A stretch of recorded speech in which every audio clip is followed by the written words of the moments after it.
Students, welcome to maths calculator. Start करते हैं question number 2 from exercise 9.1।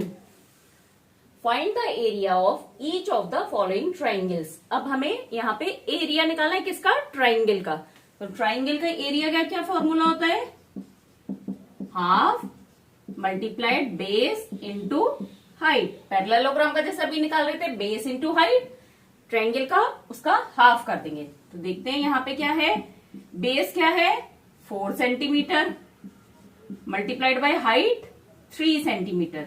अब same जैसे पैरेललोग्राम में हाइट क्या होती है? बेस से परपेंडिकुलर लाइन जो ऊपर वर्टेक्स पे जाती है वो हाइट होती है। ऐसे ही ट्रायंगल में इस बेस पे जो परपेंडिकुलर लाइन अपोजिट वर्टेक्स से डाली हुई है हमने, वो हाइट होगी। तो ये कितना हो गया? 2 2 जा 4, तो 3 2 जा 6 सेंटीमीटर स्क्वायर। अब क्योंकि ये एरिया निकाला है तो यहाँ पे सेंटीमीटर स्क्वायर लिखेंगे। अब नेक्स्ट इसमें भी सेम एरिया क्या होगा? Half into base into height. ठीक है। अब यहाँ पे बेस हम ये नहीं लेंगे, ये वाला गिवन है हमें, और हाइट भी इसी बेस से परपेंडिकुलर लाइन दे रखी है हमें अपोजिट वर्टेक्स तक 3.2। तो यहाँ पे बेस कितना हो गया? 5 सेंटीमीटर और हाइट कितनी हो गई? 3.2 सेंटीमीटर। ठीक है। अब इसको सॉल्व करते हैं। डेसिमल हटाया तो नीचे आ गया 10। अब 2 को इससे करा 16। अब आप इसको डायरेक्ट मल्टीप्लाई करके 10 से डिवाइड कर सकते हैं या पूरा सॉल्व भी कर सकते हैं। 5 2 जा 10, 2 8 जा 16। तो आंसर कितना आ गया? 8 centimetre square is the area of this triangle. Next part करते हैं। अब यहाँ पे एक राइट एंगल ट्रायंगल है, तो इसमें मतलब एक साइड 90 डिग्री पे है, मतलब दैट मीन्स ये बेस पे ये वाली साइड परपेंडिकुलर है। तो अगर हम एक और परपेंडिकुलर लाइन डालेंगे तो वो इस पे ओवरलैप होगी। दैट मीन्स हाइट कितनी होगी इसकी? 4 सेंटीमीटर।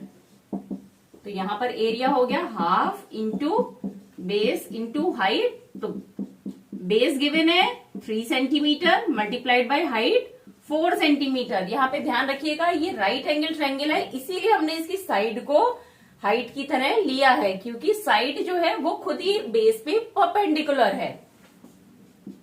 तो ये हो गया 6 सेंटीमीटर स्क्वायर।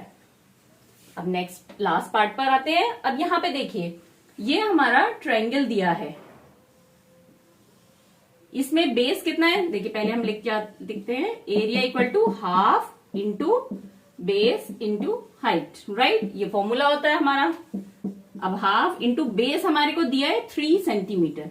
अब हमारे को हाइट पता करनी है। अब आप कहेंगे इस लाइन के अपोजिट तो कोई वर्टेक्स यहाँ आ ही नहीं रहा है, लेकिन वर्टेक्स से हम एक परपेंडिकुलर लाइन डालेंगे जो इस बेस को एक्सटेंड करके हमने देखा कि मतलब बेस लाइन से वर्टेक्स कितना दूर है, हमारे को डिस्टेंस पता करना है कि कितना दूर है। अब इसमें ये जरूरी नहीं है, ये ट्रायंगल यहाँ पे भी हो सकता है ऐसे। अगर हमने देखा था ना इंट्रोडक्टरी वीडियो में, अलग ये दो अगर पैरेलल लाइन है, मतलब इन दोनों का डिस्टेंस सेम है, मतलब हाइट सेम है, तो ट्रायंगल कहीं पर भी हो सकता है, तो उसका एरिया सेम होगा। मतलब इस वर्टेक्स के लिए हाइट क्या होगी? इसको हमने यहाँ पे परपेंडिकुलर लाइन डाली है बेस लाइन को एक्सटेंड करके वहां तक, तो ये है 2 सेंटीमीटर, तो हाइट हो गई 2। तो आंसर हो गया यहाँ पे 3 सेंटीमीटर स्क्वायर।